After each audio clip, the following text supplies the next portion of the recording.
오늘은 말씀망대 49번째 히브리서, 야고보서, 베드로 전후서에 나타난 그리스도라는 제목으로 같이 말씀을 확인하도록 하겠습니다. 우리에게 고난이라는 게 끝이 없어 보이기도 합니다. 그러면 이 고난을 과연 어떻게 이길 수 있겠습니까? 이것 좀 해결했더니 또 다른 고난이 찾아옵니다. 이 고난에서 좀 벗어나고 싶고 없어지면 좋겠다. 이런 마음을 가지고 살아가기도 합니다. 고난이 찾아오는 이유는 이해되지 않는 이유, 뭐 예수 믿는다, 아니면은 내가 뭐 복음을 전한다, 그건 좋은 거 아닙니까? 그런데 그것 때문에 당하는 것도 있고, 아니면은 내가 뭐 잘못하지도 않았는데 우리 집안에 크게 뭔가 닥쳐온 것도 있고, 아니면 스스로 만들어낸 우리의 삶이 너무나 상식 이하의 행동과 그런 말들을 해가지고 뭐 굴거부스럼격으로 이렇게 우리에게 다가온 것들, 그런 것들의 혼재 속에서 찾아오기도 합니다. 주보 뒷면에 우리가 지금 바티즌 오브 라이트 그래가지고 빛의 망대 해서 글을 계속 써내고 있습니다. 근데 이번 주간에 제가 어떤 SNS를 보다가 2022년도에 어떤 어머니가 자기 딸을 이렇게 살해했던 그런 기사를 잠깐 보게 됐어요. 근데 그 딸이 대장암 3기인가 됐더라고요. 근데 그 딸이 그냥 일반인이 아니고 뇌병변 1급, 지체장애 1급 그런 분이었더라고요. 그러니까 어려서부터 뇌병변, 그러니까 뇌가 기능을 제대로 못하고 지체장애 1급이면 말이 통합니까? 말이 아예 안 통하고 의사소통이 안 되는 거예요. 제가 자폐치유 캠프 계속 다니고 있습니다만은 거기에서도 혼자 이렇게 뭔가 할 수 있는 친구들이 있고 아예 의사소통이 안 되는 친구들도 있어요. 쟤들한테는 복음 어떻게 전하지? 하여튼 그렇게 망망한 그런 친구들도 있더라고요. 그래서 26년 전에 딸을 이렇게 얻었는데 그 딸이 그렇게 태어났으니 얼마나 어머니 마음이 이렇게 무너졌겠어요. 그래서 자기는 딸을 돌봐야 되니까 남편이 전국을 이렇게 현장직으로 이렇게 돌아다니면서 공사 일을 하고 그러셨고, 자기는 딸 옆에 한시도 24시간 안 떨어지면서 그 어머니가 그 의사보다 다 꼼꼼하게 일지를 써가면서 약을 이 정도 먹였더니 이 정도 이렇게 됐더라, 아니면 이 정도 했더니 어떻게 됐더라, 그렇게 써가면 20 몇 년 동안 그렇게 돌보셨더라고요. 그런데 갑자기 이 딸이 아프다고 계속 이제 신음을 낸 거죠. 그래서 병원에 가봤더니 대장암 3기였던 거예요. 4기는 완전히 말기고 이제 거의 죽음을 앞둔 시기고 3기도 굉장히 심각한 거잖아요. 근데 일반인 같으면 내가 아프다, 힘들다, 어렵다 그렇게 말을 할 건데 말을 못 하니까 그래도 항암 치료는 해야 될 거 아닙니까? 환자니까. 그러면 그 항암 치료하면 그게 쉬운 일이 아니잖아요. 그러니까 막 신음하고 막 그런 것들 밤새 그러니까 옆에서 이게 참지를 못 하셨던 거죠. 그래서 딸에게 이렇게 수면제를 그렇게 하고 이렇게 살해를 했다, 그렇게 신문 기사에 나와 있더라고요. 그리고 본인도 죽으려고 그렇게 수면제를 투여하고 그렇게 자살을 시도하셨더라고요. 그런데 아들이 그걸 발견을 하고 그거를 이렇게 어머니를 살려내고 그랬더라고요. 어쨌든 존속 살해니까 법원에서 공방이 붙고 그랬을 것 아닙니까? 그런데 재판장도 그러고 검사도 그러고 재판장도 집행유예를 주고 검사들도 항소 포기를 했더라고요. 근데 그렇게 된들 그분은 또 다른 지옥에 살 거 아닙니까? 그래서 도대체 그런 거는 뭘 잘못한 거죠? 그 사람이? 그렇잖아요. 뭘 잘못한 거예요? 이해되지 않는 이유잖아요. 우리가 그렇게 고통을 당해야 만큼 그렇게 많은 죄를 짓고 그렇게 나쁜 짓을 해서 그렇게 당해야 되는 겁니까? 아니지 않습니까? 저는 그게 잘 이해가 안 됐습니다. 저희 집안에도 그런 정신 지체로 고생하시는 친척이 있기 때문에 어려서부터 이제 그걸 잘 봐왔지 않습니까? 저희 외할머니가 항상 마음에 조바심 내고 항상 마음에 이렇게 금신됐던 부분이 있었어요. 네, 진짜 네 이모보다 하루만 더 살고 가고 싶다 이런 말을 계속 저한테 하셨거든요. 다른 손주들이야 볼 기회가 없으니까 저는 자주 이제 이모랑 같이 저희 어머니가 계시고 그래서 이제 자주 그 말을 듣고 막 그랬었는데 저희 외할머니가 생각이 나고 그렇더라고요. 그런데 저희 집안은 그게 고난이 되질 않았어요. 그러니까 다른 친척들한테는 고난이 되는 줄 모르겠는데 저와 우리 할머니 그리고 저희 어머니한테는 그게 고난이 되질 않더라고요. 왜냐하면 이해되지 않는 이유가 풀려졌으니까. 우리가 자칫 잘못하면요 고난이 이해되지 않는 이유 때문에도 오고 내가 만들어내지 않은 이유 때문에도 오고 그리고 내가 만들어내는 것들 때문에도 올 수가 있는데 그게 걸림돌이 돼버립니다. 그러면 진짜 고난입니다. 아무리 세상에서 고난 문제가 찾아와도 내게 걸림돌이 되지 않으면 그건 고난이 아니에요. 그러나 그게 내게 걸림돌이 되면 그때부터는 나를 옥죄는 큰 뭔가 하나의 틀이 돼버리는 겁니다. 대부분 문제를 착각해서 오는 경우가 많습니다. 문제를 착각해서 고난이 안 될 건데 고난이 돼버리는 경우가 많습니다. 고정관념 있지 않습니까? 이렇게 해야 돼 저렇게 해야 돼 그런 것들 속에서 문제로 삼는 것들이 많아요. 우리 랩런트들 나중에 이제 결혼을 하게 되겠지만 나중에 이제 같이 살아보면 서로 다른 두 문화가 만난 거기 때문에 치약 짜는 것 때문에도 싸웁니다. 지금은 이해가 잘 안 가죠. 어떤 사람은 치약을 중간에서 짜는 사람이 있어요. 근데 저 같은 경우에는 밑에서부터 이제 올려서 짜거든요. 그러면 처음에 같이 살아보면요 중간에 짜는 사람이 이해가 안 가요. 왜 저러지? 그러지. 그리고 남자들하고 여자들하고 이해가 안 가는 게 왜 변기 뚜껑을 이렇게 안 내린 채로 볼일을 보지 이런다니까. 어마어마하게 싸웁니다. 별거 아닌 것 같죠. 같이 한번 살아보세요. 진짜 별 전쟁이 다 일어납니다. 그런 것들 우리가 고정관념 속에 이래야 돼 했던 것들이 있잖아요. 그것 속에서 문제가 되는 것들이 많습니다. 그러나 대부분 문제들 보면 가만두면 지나가는 것들이 많이 있습니다. 근데 오히려 그거를 해결하려고 하다가 오히려 그게 내게 뭐로 닥쳐오냐면 고난이 돼버립니다. 지나가면 가만히 놔두면 될 건데 내가 오해해가지고 아니면 사실이나 진실에 대해서 제대로 모르고 있었거나 그런 것들 지금 판단하면 안 되는 것들인데 내가 오해해가지고 판단하는 것들 있잖아요. 뒤에 가보면 뭔가 이렇게 크게 이렇게 밝혀질 것들인데 아니면 영적 사실을 못 봤을 때 그러면 그게 내게 고난이기 때문에 사람은 고난 이거를 이렇게 쉽게 해결할 수 있는 힘이 없거든요. 받아들일 수 있는 힘이 없다고요. 그래서 그걸 해결하려고 노력을 하다가 오히려 더 꼬여버립니다. 그리고 당연히 일어나야 될 고난 문제들도 있습니다. 이거는 우리가 고난으로 걸림돌로 해석을 해서는 안 됩니다. 우리가 많이 사람이 모여서 부흥되면 의자도 모자라고 장소도 모자라고 막 사람도 왁작지껄하고 사람들의 갈등 다툼도 많을 거 아니에요. 당연한 것들이잖아요. 근데 그게 걸림돌 돼버리면 나에게 고난되는 거 아닙니까? 그리고 현장의 흐름을 따라 생겨나는 문제들이 많이 있습니다. 제가 요즘에 어디 현장에 가보면 사람들이 다 어렵다 그러더라고요. 다 어렵다 그래요. 그러죠. 나라 정치를 잘하든지 아니면 못하든지 아니면 경제가 좋든지 안 좋든지 다 어렵대요. 근데 그 말은 무슨 말이냐면 누구 하나 사람이 나타나서 이걸 흐름을 확 바꾸지 못할 정도로 우리 산업 전반의 흐름이 완전히 바뀌어져 가고 있다는 겁니다. 농업 그 혁명에서 산업 혁명으로 바뀔 때 어마어마하게 바뀌었었잖아요. 그때 큰 문제들이 일어났죠. 공산주의 이런 것들, 자본주의 이런 것들이 다 그때 생겨난 사조들입니다.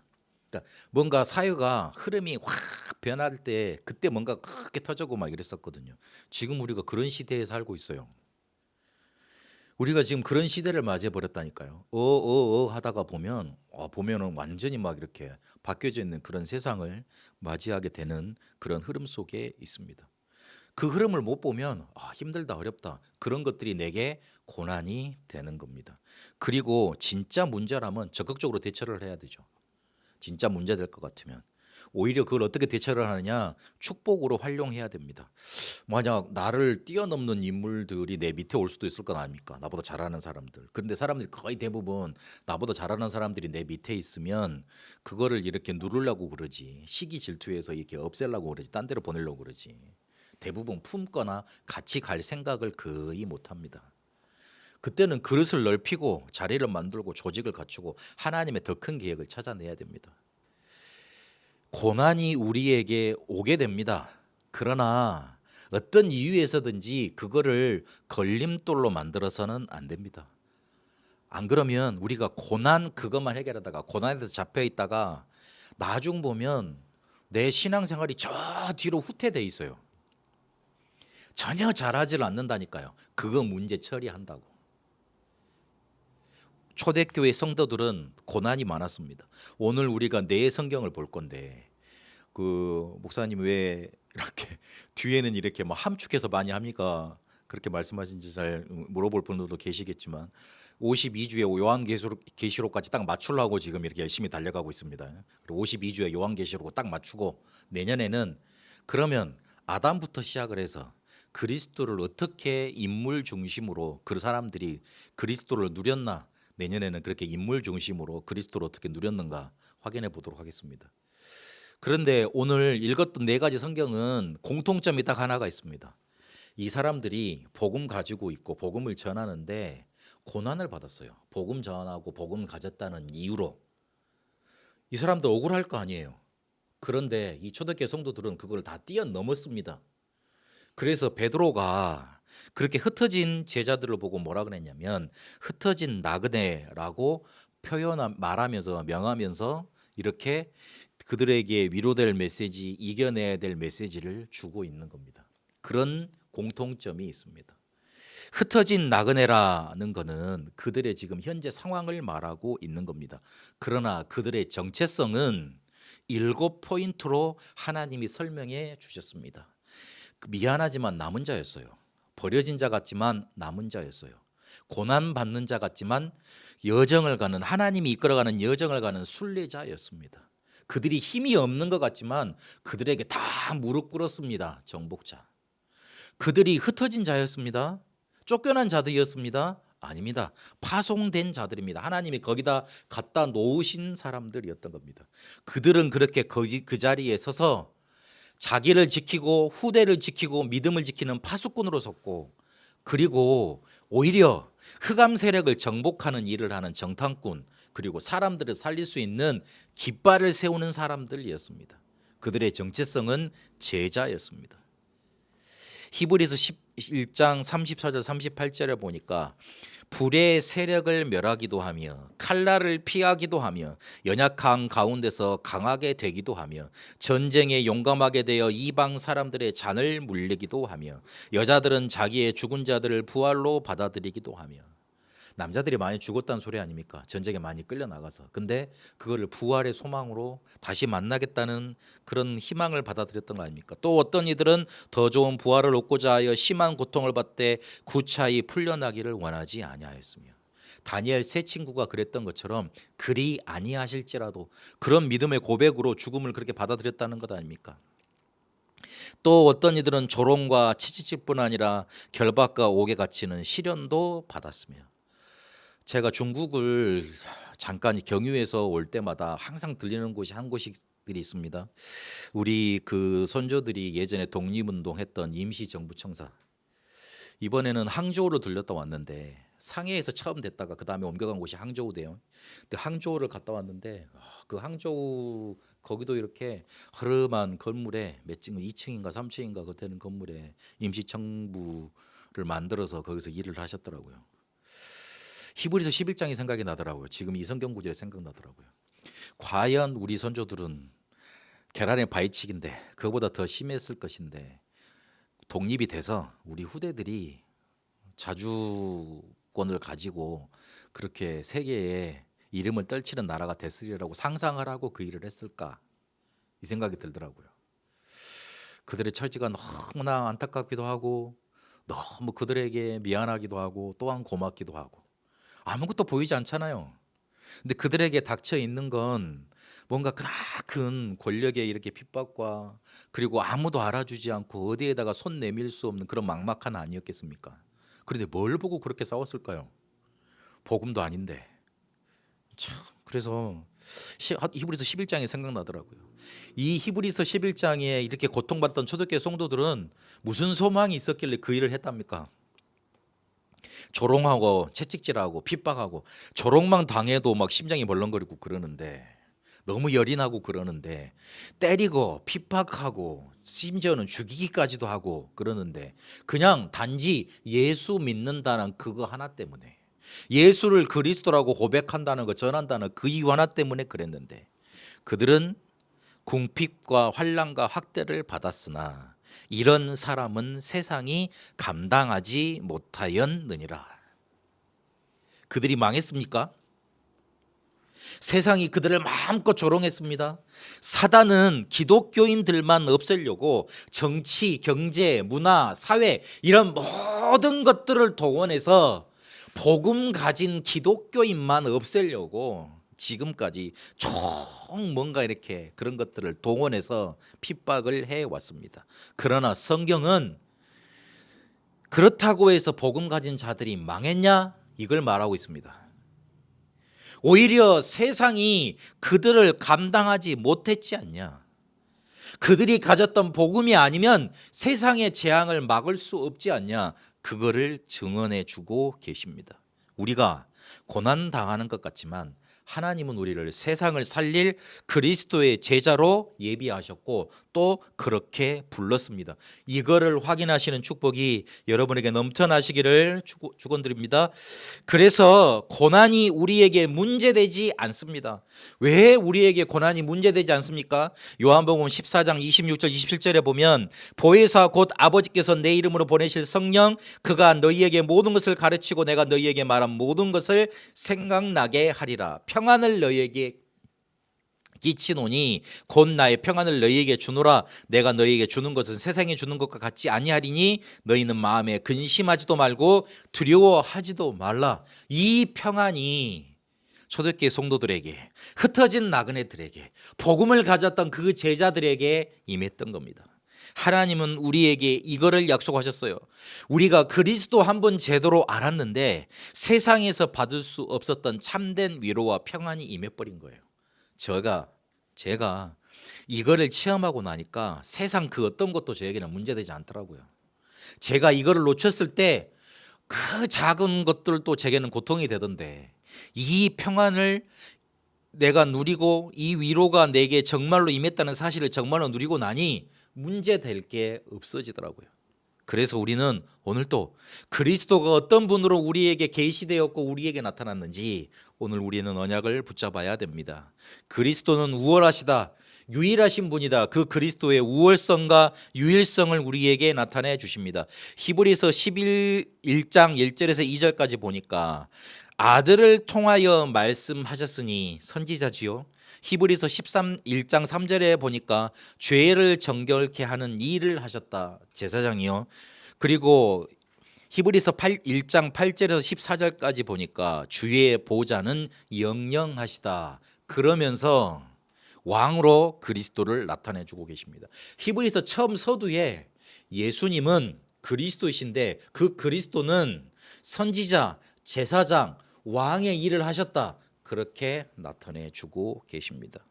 그분을 통해서 우리에게 더 좋은 것들이 주어졌다, 그렇게 말을 합니다. 구원에 속한 더 좋은 것, 더 좋은 언약, 더 좋은 약속, 더 크고 온전한 장막, 더 좋은 재물, 더 좋은 부활을 우리에게 줬다. 그러면서 유대인들은 천사와 모세를 숭배했습니다. 그런데 천사와 모세보다 더 우월하시다, 그리스도는 그렇게 우리에게 나타내 주셨다 말씀하고 있습니다. 천사는 피조물 아닙니까? 그리고 불의는 영입니다. 히브리서 1장에 보면 천사는 구원받은 성도들을 섬기기 위해서 하나님이 부리시는 영이라 그렇게 기록하고 있습니다. 그리고 모세도 그리스도를 예표했던 사람이잖아요. 사람이에요. 그리스도의 본체가 되실 수 없었어요. 대단한 일을 했지만 사람입니다. 그래서 오직 그리스도만 바라보라고 히브리서 12장 2절에 있는 것처럼 믿음의 주요 또 온전케 하시는 이인 예수를 바라보자, 오직 예수만 바라보라고 거기에 포인트를 맞추고 있습니다. 안 그러면 우리가 사람 의지하다가 고난에 스스로 침몰하고 맙니다. 능력이 대단하고 우리 문제를 잘 해결해 준다고 해서 그 사람이 그리스도겠습니까? 그리스도는 우리의 모든 문제 해결자이셔야 되잖아요. 그래야지만 그리스도가 되실 수 있는 것 아닙니까? 그리스도는 우리의 모든 문제가 시작된 근본 원인을 해결하셨습니다. 그러면서 그리스도의 유일한 사역 곧 속죄에 대해서 강조하고 있습니다. 그래서 히브리서에는 대제사장, 속죄, 피 이런 대목들이 강조되고 있습니다. 그리스도의 희생 제사는 구약의 제사와 완전히 달랐습니다. 구약의 제사는 날마다 드려야 되고 죄 지으면 드려야 됐어요. 단회적이에요. 그리고 매일 드려야 돼요. 그런데 단번에 자신을 드렸다. 히브리서 7장 27절에 말하고 있습니다. 염소 송아지의 피로 아닌 오직 자기의 피로 9장 12절에 보니까요. 그리고 그거를 단번에 드리셨다고 이 단번에란 말을 강조하고 있어요. 그래야지만 우리의 죄도 단번에 해결되고 단번에 거룩함을 입을 것 아닙니까? 안 그러면 계속 또 뭔가 다른 걸 해야 돼요. 단번에 해결하지 못했으면. 그래서 이 히브리서에는 단번에 우리의 죄를 해결하셨다고 그렇게 강조하고 있습니다. 그래서 10장 10절에 이 뜻을 따라 그리스도의 몸을 단번에 들이심으로 말미암아 우리가 거룩함을 얻었노라. 그런 희생 제물이 되셨던 겁니다. 그리고 야고보서에는 영광의 주와 자비와 긍휼의 그리스도로 우리에게 나타나셨습니다. 사람들이 영광을 제대로 이해를 못했습니다. 뭔가 대단하게 큰 일이 일어나는 걸 영광이라고 생각을 했습니다. 그런데 그 영광 이전에는 뭐가 따라왔냐? 고난이 따라왔습니다. 십자가. 제자들이요 그리스도가 행하시는 이적과 기적을 보면서 대단한 능력자라고 생각을 했을 거 아니에요. 그래서 저 사람 옆에만 붙어 있으면 내가 크게 될 수 있구나. 내가 한 자리 차지하겠구나. 그래서 그 제자들의 어머니가 찾아와 가지고 우리 아들을 좌의정, 영의정, 좌의정, 우의정 이렇게 해달라고 이렇게 청탁을 하지 않습니까? 그때부터 2000년 전부터 이렇게 대단한 권력자에 붙어서 이렇게 청탁하는 거는 어쩔 수 없는 인간의 이렇게 본성이었나 봐요. 감히 이제 예수님한테 와가지고 그래서 내가 차지하려고 하는 게 하려고 하는 일이 뭔지 너희들이 모르는구나 그렇게 웃어 넘기셨지만요. 그 제자들도 인간적으로만 그 영광을 생각했던 거예요. 근데 그 영광의 전 단계는 뭐가 있죠? 고난의 십자가가 있었습니다. 십자가가 없으면 그 뒤에 진짜 영광인 부활과 재림주 심판주로 오실 그 영광이 없어지는 거예요. 전 단계가 있어야 돼요. 세상의 성공적인 기준으로 영광을 이해했으니까 부를 조금 가졌다고 사람을 차별하고 그리고 서로를 위해서 독소를 품고 그리고 교제하지 않고 나는 너하고 달라 이렇게 교제하지 않고 야고보서에 보면 그런 얘기가 많습니다. 입 조심해라. 서로 교제해라. 그런 얘기가 많아요. 그게 왜 나왔냐면 영광에 대해서 잘못 해석을 했으니까. 그냥 세상적으로 크게 성공하면 그게 대단한 걸로 사람들이 생각을 했으니까. 그런데 그리스도의 영광은 그게 아니에요. 죽으시고 부활하신 거. 우리를 위해서 죽으시고 부활하신 거 그 자체가 바로 그리스도의 영광이었습니다. 이 영광을 잘못 이해했으니 그 다음에 하나님의 자비와 긍휼도 또 틀리게 이야기하는 거예요. 야고보서는 행함을 강조를 하죠. 믿는다고 하면서 당연히 나올 수밖에 없는 행동이 나오지 않는다. 그러면 그 믿음이 틀린 거다 그렇게 말을 합니다. 그 행함으로 인해서 구원받는다 그 의미를 말하는 게 아니고요. 너희가 믿잖아. 그러면 이런 행동이 나와야 돼. 그런데 그 행동이 나오지 않는다는 거는 반대로 믿음이 틀렸다는 거잖아. 그래서 믿음을 오히려 더 강조하는 겁니다. 바른 믿음을 가지라고. 우리의 믿음은 그리스도께서 십자가 대속으로 우리가 받을 저주를 끝내셨음을 믿는 것 아니에요. 그렇게 우리가 하나님의 사랑을 받은 것 아닙니까? 그러면 그 다른 사람들한테 그 사랑이 또 나가게 되겠죠. 근데 사람에 대해서 이 뭔가 차별하고 독설하고 이런 것들이 나온다. 독설을 한단 말은 무슨 말이에요? 그 사람에 대해서 나보다 낮게 보거나 멸시를 하거나 혐오하게 되면 나오는 것 아닙니까? 그 사람에 대해 사랑하지 못한다는 증거잖아요. 그 말은 자기도 사랑을 못 받았다는 증거가 돼요. 그러면 우리는 하나님께 사랑을 받아서 십자가의 사랑을 정말로 받은 사람인데 그거를 이해를 못하고 믿지 못하는 사람일 수도 있다는 말 아닙니까? 굉장히 무서운 말이 돼버립니다. 그런 말이 된다는 거예요. 하나님의 사랑이 멸망받을 나에게도 임했기 때문에 조금 안 되고 있는 사람, 아직 치유되고 있는 사람, 아직 회복 중에 있는 사람한테도 임할 것 아닙니까? 그게 바라봐지면 그 사람을 품게 되고 수용하게 되고 그 사람을 위해서 사랑의 말도 나가게 되고 그 사람을 이렇게 힘주게 되고 그런 것들이 나오게 된다. 그게 야고보에서 나타난 그리스도를 아는 사람들, 그리고 그리스도가 그렇게 나타나 있습니다. 베드로 전서 후서에는 어떻게 나타나 있냐? 산 소망이시고 그리고 보배로운 산 돌이시다. 그래서 가끔 교회 이름 보면 산돌 교회 그런 말이 있습니다. 여기에서 나온 말이에요. 그리스도는 우리의 산 소망의 근원 되십니다. 베드로전서 1장 4절에 보니까 썩지 않고 더럽지 않고 쇠하지 아니하는 유업을 있게 하시나니 그랬습니다. 산 소망의 근원은 하나님의 긍휼이에요. 하나님이 우리를 쉽게 말해서 안타깝게 보시고 사랑하시고 뭔가 해주고 싶으셨던 거예요. 그 결정체가 누굽니까? 그리스도예요. 우리가 너무 고통 중에 있기 때문에 우리의 문제를 해결해 주려고 하나님이 우리를 사랑하셨어요. 그 결과물이 뭐죠? 그리스도인 거예요. 그분이 십자가와 부활의 서역으로 우리는 평화를 얻고 나음을 입었습니다. 이사야 53장 5절에서 6절까지 보니까요. 하늘의 기업이 우리에게 있기 때문에 복음 때문에 당하는 고난 우리에게 오히려 복이 됩니다. 그래서 확실한 믿음으로 산 소망을 누리라 그렇게 강조합니다. 베드로전서 1장 7절에 보니까 너희 믿음의 확실함은 불로 연단하여도 없어질 금보다 귀하여 그럽니다. 금의 형체를 갖고 있어도 불로 녹여버리면 없어지지 않습니까? 그런데 우리가 붙잡은 확실한 믿음은, 그리스도에 대한 확실한 믿음은 불로 연단하여도 없어지지 않는다. 그 어떤 곳으로, 어떤 강한 곳으로 우리를 밀어붙여도 없어지지 아니하는 거예요. 그렇게 우리에게 그리스도는 보배로운 산돌이 되십니다. 베드로전서 2장 4절에서 8절까지 보면 사람에게는 버림바가 되었으나 하나님께는 택하심을 입은 보배로우신 산돌이신 예수께 나아가 그렇게 말하고 있습니다. 그러면서 뭐라 그럽니까? 너희도 산돌같이 신령한 집으로 세워지고. 그리스도께서 산돌이 되셨는데 우리에게 그 그리스도께서 함께 계시니 우리를 산돌과 같이 만들어 가신다는 겁니다. 그리스도는 교회의 기초 모퉁이돌 역할을 하셨어요. 집을 지을 때 기초가 없으면, 모퉁이돌이 없으면 지어질 수가 없잖아요. 내 신앙생활의 기초 그리고 주인이 바로 그리스도라는 말입니다. 그리고 하나님 자녀는 또 다른 산돌로 만드신 거예요. 그래서 이 신령한 집 성전을 지어가는 사람들로 우리를 축복하신 겁니다. 그래서 당당히 가서 복음 전하세요. 베드로전서 2장부터 쭉 읽어보면 무슨 말이 나오냐면, 만약 너희들이 산 돌인데 그렇게 거룩한 곳으로 지어가 있는데 너희들이 가서 이렇게 복음 전하는데 그들이 받지 않으면 그 돌에 걸려서 불신자들 넘어진다, 그렇게 표현을 합니다. 우리가 가서 복음 전했는데 이 사람이 받지 않아, 그러면 그 사람들은 그리스도가 자기들한테 산돌이지 않고 걸림돌이 되는 거예요. 저주 재앙을 당하게 되는 거죠. 그렇죠. 우리가 복음 전했는데 그 사람들이 안 받으면 저주 재앙에 걸려 넘어져 버리는 거예요. 근데 우리가 복음 전하면 그들도 같은 산돌, 이 그리스도를 붙잡고 자기들도 살아있는 돌이 되는 거예요. 축복을 받게 되는 거예요.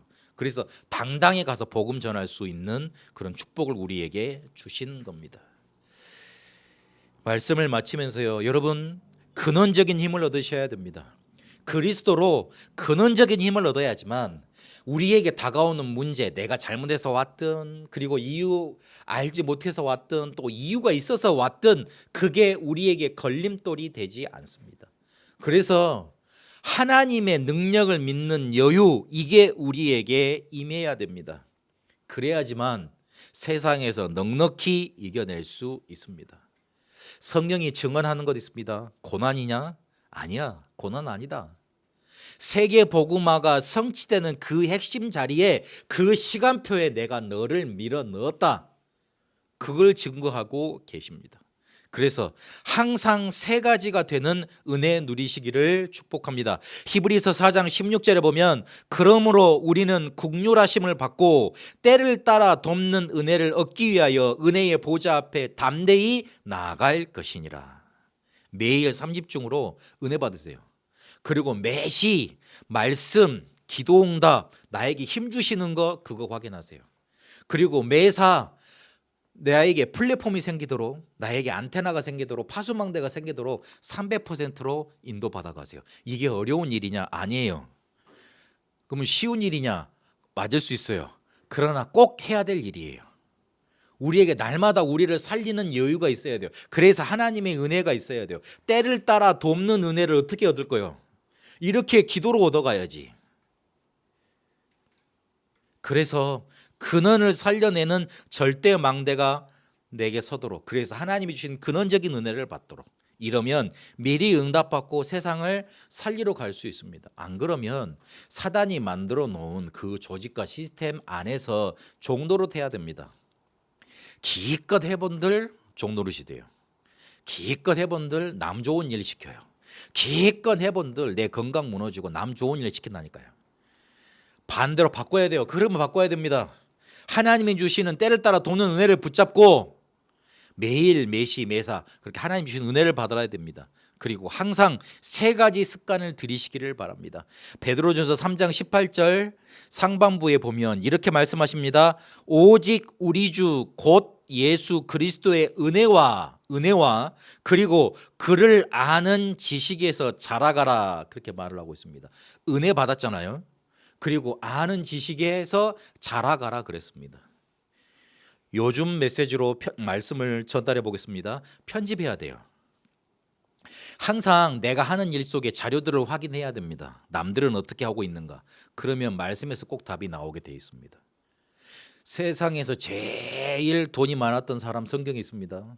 그리고 제일 성공했던 사람 성경에도 나와 있습니다. 제일 잘했던 공무원, 왕, 정치가 성경에 나와 있습니다. 세상의 문화를 바꿨던 사람들 성경에 나와 있습니다. 다 거기에 답이 나오게 돼 있어요. 내가 하고 싶은 것들이 다 들어있다니까요. 그러면 그 답을 가지고 내게 적용시키는 그림을 만들어 가야 돼요. 그걸 설계 그럽니다. 편집 설계 그럽니다. 그러면 답을 기도로 내 것 만드는 과정, 이게 필요한 거예요. 답이 있으면 답으로 끝나면 안 될 거 아닙니까? 그거를 내 거로 만드는 그림 그리는 과정이 있어야 된다니까요. 기도로. 그리고 답이 생생하게 현장의 작품으로 만들어지도록 디자인이 필요합니다. 마무리까지 끝까지 가야 됩니다. 그래서 은혜 받고 아는 지식에 자라가면서 그걸 어떻게 할 거냐? 편집 설계 디자인으로 말씀에서 답을 찾고 그 답 가지고 내 것으로 만들어가고 내 것 만드는 거 가지고 현장에 적용시키도록 그렇게 증거로 만들어가고 작품으로 만들어내는 겁니다. 고난 여러분에게 문제되지 않는 이유가 오늘 이렇게 나타나 있습니다. 우리는 우월하시고 유일하신 그리스도, 영광 받으셨고 자비와 긍휼을 베푸신 그리스도, 보배로우시고 산도리신 산소망 되시는 그리스도가 우리에게 있기 때문에 그렇습니다. 고난이 우리에게 걸림돌 되지 않습니다. 하나님은 우리를 세계 복음화의 가장 핵심 장소에 놓아 두신 겁니다. 이 축복을 여러분에게 오늘 그리고 이번 주에 항상 누리게 되시기를 축복합니다. 살아계신 하나님 감사합니다. 우리에게 유일하시고 우월하신 그리스도를, 영광 받으셨고 자비와 긍휼을 베푸시는 그리스도를, 우리에게 산소망의 근원 되시며 보배로운 산도르신 그리스도를 주셔서 우리에게 고난이 고난되지 않고 그것이 걸림돌 되지 않고 세계복음화로 갈 수 있는 길이 되도록, 발판이 되도록 축복하시니 감사드립니다. 이 언약을 붙들고 이번 한 주간 때를 따라 돕는 은혜 얻게 하옵시고 은혜와 그 지식 안에서 자라가게 하옵소서. 살아계신 우리 주 예수 그리스도 이름으로 기도합니다. 아멘.